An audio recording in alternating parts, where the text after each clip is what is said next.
At first, nothing about the bill appeared wrong. Every test said it was genuine. And that was the problem. In August of 1989, inside a quiet Secret Service laboratory in Washington, a technician examined a $100 note seized halfway across the world, in Manila. Under normal magnification, it passed. Paper weight correct. Ink composition correct. Security fibers present. Serial number formatting perfect. It behaved exactly like real American money. But something felt off. The technician adjusted the microscope. 400 times magnification. And that was when his stomach dropped. The bill wasn't flawed. It was too perfect. Microscopic irregularities that should have been there were gone. Lines that normally blur under pressure were razor sharp. Tiny distortions caused by aging printing plates had been corrected. Whoever made this bill didn't just copy American currency. They improved it. This wasn't counterfeiting. This was replication without error. By the time the Secret Service realized what they were holding, thousands of identical bills were already moving through the global economy. Banks were accepting them. ATMs were swallowing them. Casinos were cashing them. And within a few years, major Irish banks would quietly refuse to accept $100 bills at all. Not because they were fake. Because no one could tell. The man behind it wasn't a chemist. He wasn't a master engraver. He wasn't even an economist. He was a 60-year-old Irish revolutionary who walked into North Korea and walked out with permission to print American money. And the United States couldn't touch him. On paper, Sean Garland's problem in 1988 was simple. He was running out of money. As president of the Workers' Party of Ireland, a Marxist organization with roots in the IRA, Garland controlled a sprawling network of operatives across Europe. Networks require maintenance. Safe houses, travel documents, bribes, weapons, printing presses, cash that couldn't be traced. 4 years, the Soviet Union covered the cost. Over £1 million Irish pounds funneled through Moscow front companies. Reliable, predictable, quiet. Then the phone calls stopped. The Soviet Union was collapsing, and with it, Garland's financial lifeline. The ideology remained. The infrastructure remained. But without money, everything else would follow. Sean Garland had never been a man who accepted defeat. In 1957, at 23, he led an armed assault on a British police barracks in Northern Ireland. A bullet tore through his lung and dropped him onto frozen ground. He nearly bled to death before extraction. The IRA gave him a medal. The British government put him on a most wanted list that followed him for a decade. For the next 30 years, he built networks, moved weapons, evaded intelligence agencies, and survived where others didn't. So when conventional funding collapsed, Garland didn't retreat. He reframed the problem. If there wasn't enough money worth stealing, why not make the money instead? That question carried him 5,000 miles east, to a country even more isolated than the one abandoning him. North Korea needed cash. Not ideology. Not allies. Cash. Kim Il-sung's regime was suffocating under sanctions. Hard currency bought weapons. Bought loyalty. Bought luxury goods for elites. Bought survival. And most importantly, North Korea had something Garland needed. Absolute control. In early 1989, Garland flew from Dublin to Moscow, then Beijing, then Pyongyang. With each leg, the familiar world peeled away. When he stepped off the aging aircraft onto North Korean tarmac, he entered a country frozen in time. Giant statues, empty boulevards, military precision, loudspeakers replacing conversation, a population trained to display devotion on command. Garland thought he understood totalitarian systems. He realized he didn't. The meeting took place inside a windowless government compound. On one side of the table sat officials from Office 39, North Korea's secret bureau for generating foreign currency by any means necessary. Insurance fraud, arms deals, narcotics, whatever worked. On the other side sat Garland, with a proposal that would qualify as economic warfare. North Korea would print flawless US $100 bills using state resources. Garland would distribute them through his networks across Europe. Profits would be split. If anyone was caught, Pyongyang would deny involvement. No signatures, no paperwork, no witnesses. The logic was irresistible. If they succeeded, they wouldn't just steal from America. They would siphon value directly from the global financial system. They wouldn't counterfeit money. They would counterfeit trust. Deep inside a military compound outside Pyongyang, the work began. This was not a back-alley print shop. It was an industrial facility staffed by engineers, chemists, and master engravers operating under military authority. Shifts rotated constantly. Workers were forbidden from speaking about their assignment. Failure meant execution. Success meant survival.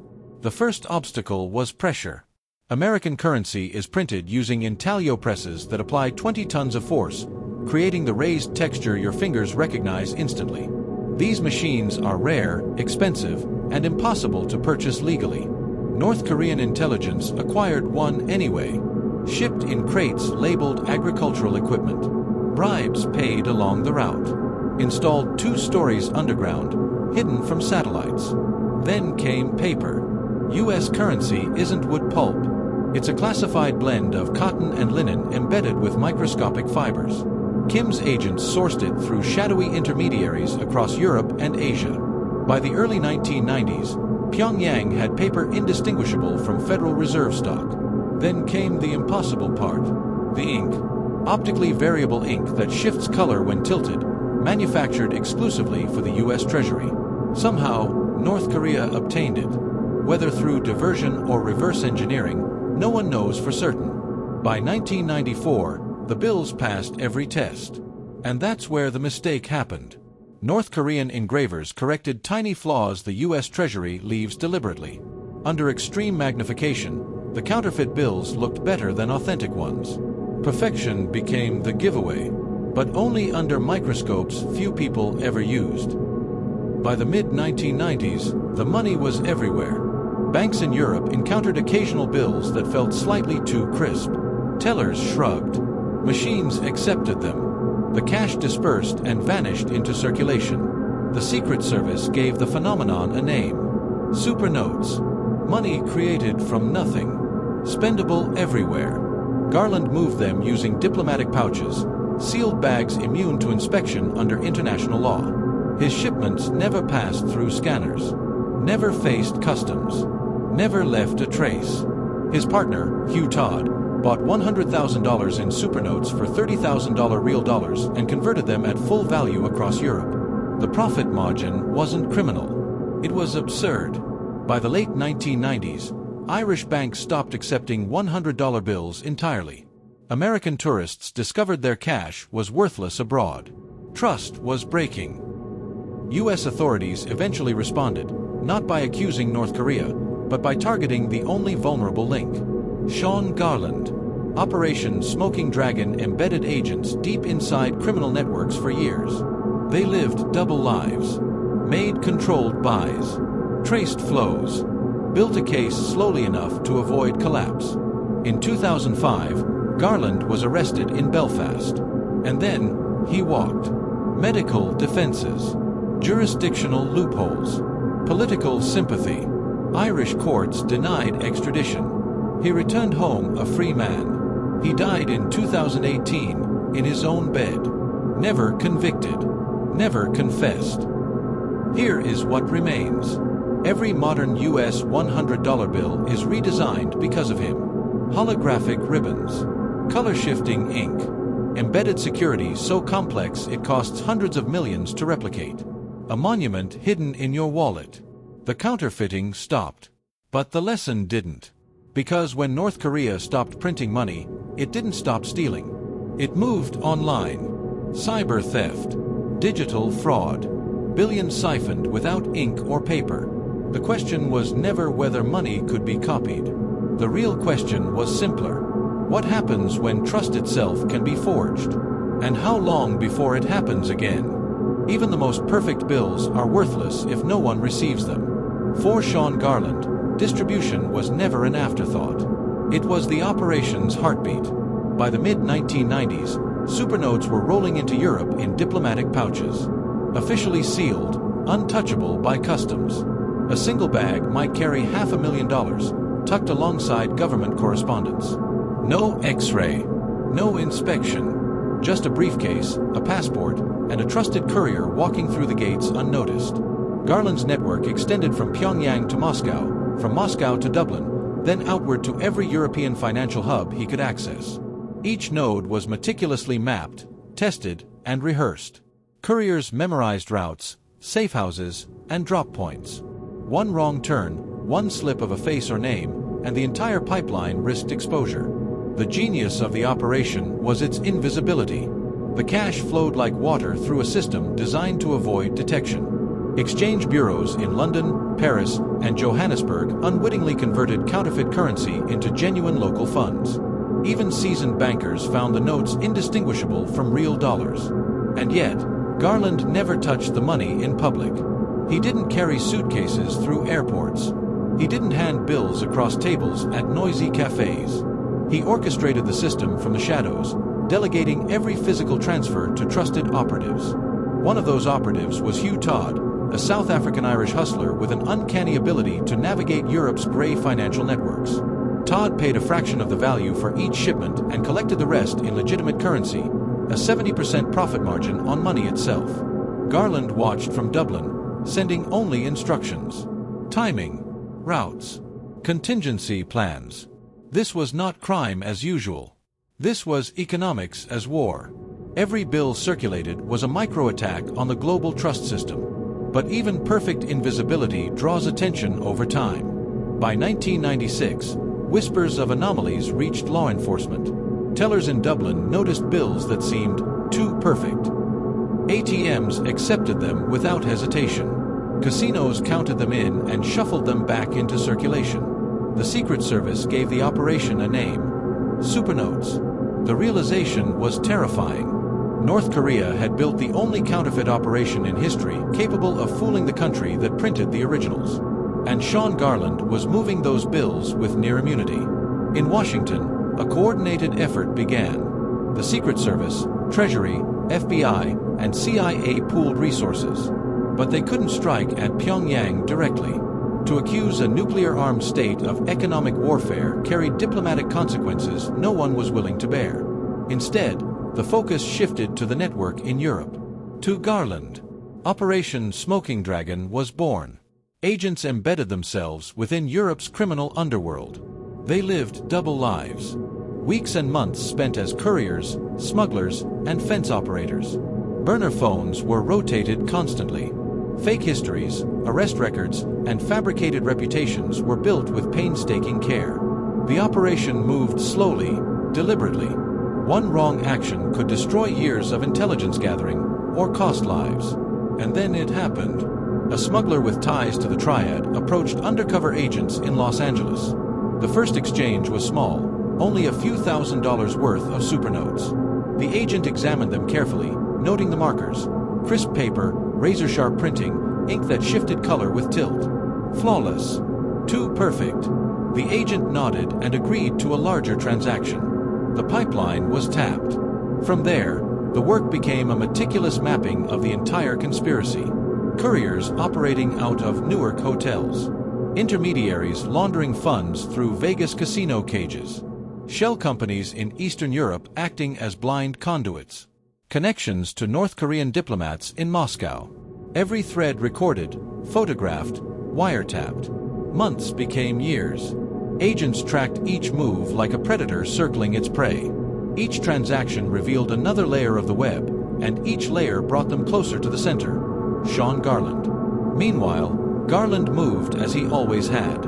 He adapted, shifted routes, rehearsed contingencies, trusted only those with proven loyalty. He traveled cautiously, always aware of eyes that might follow, of voices that might leak. He knew the U.S. wanted him, but he also knew their jurisdiction had limits.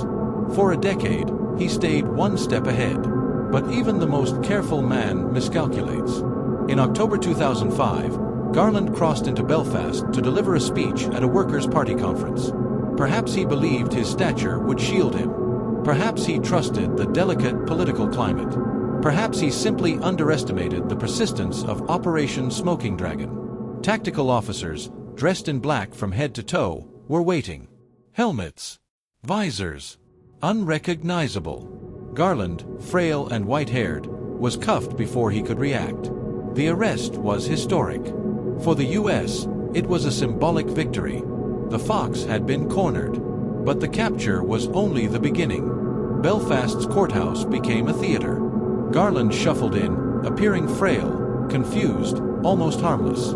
He relied on what had always worked: perception. Medical claims, heart issues, diabetes, fragile health. His legal team argued against extradition to the U.S., emphasizing his age and vulnerability. The court accepted the argument. Garland walked free within hours, crossing back into Dublin. From there, he orchestrated the narrative. The counterfeiter became a folk hero, a revolutionary, a man persecuted by an empire. Journalists documented his defiance. Politicians, artists, old comrades rallied. He was framed as a freedom fighter rather than a man who had undermined the world's reserve currency. And in Dublin, protected by law and politics, Sean Garland disappeared from the reach of American justice. Yet the operation left traces beyond Garland himself. Banks in Europe refused $100 bills. ATMs malfunctioned with notes that seemed correct but weren't. Tourists discovered cash that suddenly carried risk. The supernote operation had achieved what no one believed possible. It had counterfeited trust itself. It was a subtle war, fought with ink and paper, without a single shot fired. And for the first time, the United States understood the limits of its reach. Garland's network, Operation Smoking Dragon, and the lessons learned from supernotes would influence currency security for decades. Redesigned bills, holographic strips, color-shifting ink. And yet, the quiet truth remained: the operation had succeeded far longer than anyone anticipated. Because perfect invisibility doesn't leave fingerprints. And Sean Garland had walked away with them all. Even after Garland disappeared into Dublin's grey streets, the echoes of his work lingered everywhere.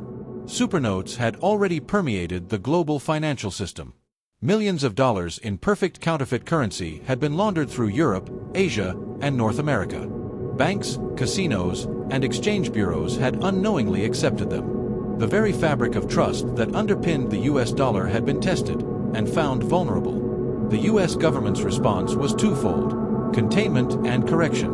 Operation Smoking Dragon continued its work, targeting Garland's network even as he remained beyond reach. Couriers were arrested. Intermediaries flipped under pressure. Evidence was gathered painstakingly over months and years. But the man at the center, the fox who had orchestrated the largest counterfeiting operation in history, remained untouchable. And while agents and investigators traced the money and disrupted the flow, a larger problem emerged: the design of the $100 bill itself. If one man and a single rogue state could replicate it perfectly, the currency needed a radical overhaul. The Treasury responded with urgency, redesigning the $100 note in 1996 with a larger portrait, color-shifting ink, and new security features. By 2013, the bill incorporated holographic security strips, microprinting, and 3D features so advanced that replication was effectively impossible with existing technology. Even then, the legacy of supernotes was etched in every bill. Every redesigned feature was a silent acknowledgement of Garland's audacity. A frail man in a fedora had forced the United States to spend hundreds of millions to protect its currency, simply by thinking differently, acting boldly, and exploiting the blind spots of both law and technology. For Garland himself, life slowed but never truly stopped. He retreated to a quiet cottage in County Meath, surrounded by a small circle of loyal comrades and family. Interviews were rare and carefully controlled, but when he spoke, the defiance never faded. He admitted nothing, revealed nothing. Even the magnitude of his operations, the tunnels of money, the factories in Pyongyang, the diplomatic loopholes, remained his secret. As the years passed, time became his ally. U.S. authorities could no longer reach him legally. Political sympathy in Ireland shielded him further. Courts deferred to domestic jurisdiction. Extradition requests stalled. And when Sean Garland passed away on a cold December morning in 2018, at age 84, it was quietly, peacefully, and without the chains of prison or disgrace.